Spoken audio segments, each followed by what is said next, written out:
అవుతున్న ప్రతిసారి ఏదో ఒక కాంట్రవర్సీ జరగాల్సిందే. ఇప్పట్లో విశ్వక్ మూవీ రాకపోయినా కల్కి విషయంలో నెగటివ్ రివ్యూ ఇచ్చిన యూట్యూబర్ పై విమర్శలు గుప్పించాడు విశ్వక్ సేన్. ఈ కాంట్రవర్సీ కదేంటి చూద్దామా? ఏది నచ్చకపోయినా ఓపెన్ అయిపోతాడు విశ్వక్ సేన్. ఎవరేమనుకున్నా మొహం మీదే చెప్పేస్తాడు.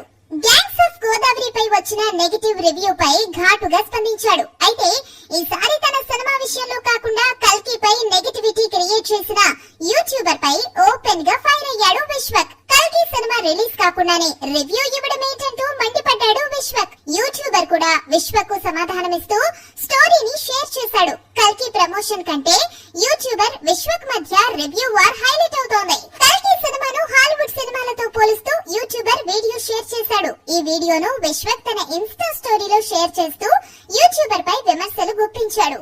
సినిమా రిలీజ్ కాకుండానే చెంబు పట్టుకుని బయలుదేరారు. మీ సంపాదన కోసం వేల మంది ఆధారపడిన ఇండస్ట్రీ అంటే మజాక్ అయిపోయింది. ఎలాంటి వారు పైరసీ కంటే ప్రమాదం అంటూ యూట్యూబర్ ను తిట్టిపోశాడు విశ్వక్. యూట్యూబర్ సైలెంట్ గా ఉండకుండా విశ్వక్ పై రివర్స్ కౌంటర్లు వేశాడు. విశ్వక్ సేన్ యూట్యూబర్ పై తనదైన స్టైల్లో బూతులు తిడుతూ స్పందించాడు. ఇంగ్లీష్ బాగా వస్తే క్లాస్ పెట్టుకో, ఆశకు హద్దులుండాలి, 10 నిమిషాల షార్ట్ ఫిల్మ్ తీసి నిరూపించుకో అంటూ సవాల్ విసిరాడు. యూట్యూబర్ కౌంటర్ అటాక్ ఇస్తూ సినిమా ప్రమోషన్స్ కోసం కంటెంట్ క్రియేటర్స్ దగ్గరకు వెళ్తారని, అప్పుడు ఆశలు గుర్తుకు రాలేదా అంటూ రివర్స్ అయ్యాడు. ప్రస్తుతం వీళ్ళిద్దరి మధ్య జరుగుతున్న వార్ సోషల్ మీడియాలో వైరల్ అవుతోంది.